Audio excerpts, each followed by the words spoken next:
கூப்பிட்டு பழகுங்கள். அவங்க மனசு புண்படுற மாதிரி வேற ஒரு பேரை சொல்லி கூப்பிடாதீங்க. மனசை புண்படுத்தாதீர்கள் என்றார்கள் நபிகள் நாயகம் ஸல்லல்லாஹு அலைஹி வஸல்லம். எந்த பெண்மணி கணவனை சந்தோஷப்படுத்துகிறாளோ, கணவன் கூப்பிட்ட குரலுக்கு பதில் சொல்கிறாளோ, கணவன் கூப்பிட்டால் பதில் சொல்கிறார், கணவன் ஏறிட்டு பார்த்தால் மகிழ்ச்சி இருக்கிறார்.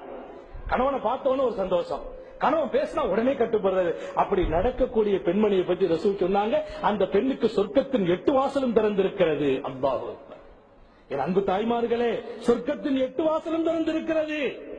எல்லா வாசலிலும் அவள் அழைக்கப்படுவாள். ரசூல் ஸல்லல்லாஹு அலைஹி வஸல்லம் அற்புதமாக சொல்வாங்க. ஒரு பெண்மணி என்ன பண்ணிட்டாங்கன்னு சொன்னா, கணவன் கோவிச்சுட்டு ஓடி வந்துட்டாங்க. நபியின் தர்பார்ல வந்து நிக்கிறாங்க. பூமா நபிகள் ஸல்லல்லாஹு அலைஹி வஸல்லம் அந்த பெண்ணை பாக்குறாங்க. என்னமான்னு கேட்டாங்க. யா ரசூலல்லாஹ், என் கணவனுக்கு எனக்கு கொஞ்சம் பேச்சுவார்த்தை கொஞ்சம் முத்தி போயிட்டு, கணவனுக்கு எனக்கு ஒரு சின்ன பேச்சுவார்த்தை கொஞ்சம் முத்திட்டு, எனக்கு அவர் மேல வெறுப்பு வந்து கோவிச்சுட்டு நான் ஓடி வந்துட்டேன்னா, என் கணவன் மீது நான் கோவம் வச்சுட்டு வந்துட்டேன்னா. அல்லாஹ்வுடைய ரசூல் என்ன சொன்னார்கள் தெரியுமா? என் அன்பு தாய்மார்களே, கணவனை கோவிச்சுட்டு உங்க வீட்டுக்கு நீங்க ஓடி போயிடுறதோ, கணவனை கோவிச்சுட்டு நீங்க எங்கேயாவது எங்கி போயிட்டீங்க, அதை தனியா போய் படுக்கிறீங்க, கணவன் மேல கோவப்பட்டு வெறுப்படைஞ்சு அவர் பேசின வார்த்தை ஒண்ணு கொஞ்சம் கூடுதலா பேசிட்டாரு. அப்படி இங்க கோவப்பட்டா என்ன சொன்னாங்க நபி? கைஃபா ஹுவா கைஃபா ஹுவ ஜன்னத்துகி வ நாருகி. நீ எப்படி கோபித்து வந்திருக்க முடியும்? அது எப்படி சாத்தியமாகும்? உன் கணவர் தான் உன் சொர்க்கம், உன் கணவர் தான் உன் நரகம். நாங்க சொல்லலாம், உனக்கு சொர்க்கமும் உன் கணவர் தான், உனக்கு நரகமும் உன் கணவர் தான். கணவனுடைய அதிருப்தி கிடைச்சிச்சுன்னா நரகம் தான் கிடைக்கும். கணவனுடைய சந்தோஷத்துலதான் சொர்க்கம். தாய்மார்களை நீங்கள் மனசில் பதிய வைக்கணும். நம்முடைய கணவன் சந்தோஷப்படுகிற வரைக்கும் சொர்க்கம். கணவனுடைய அதிருப்தி ஆயிட்டா வாழ்க்கையில வணக்கம் இருந்தா கூட அல்லாஹ் அதை ஏற்க மாட்டான், நரகத்துக்கு போக வேண்டிய கட்டாயம் உண்டாயிடும். பெருமானார் ஸல்லல்லாஹு அலைஹி வஸல்லம் இப்படி அழகா சொன்னாங்க, எந்த பெண் கணவனுக்கு சங்கடம் கொடுக்கிறாளோ அப்படிப்பட்ட பெண் லா தஜிது ஹலாவத்தல் ஈமான், ஈமானுடைய சுவையை கூட அவளால் சுவைக்க முடியாது.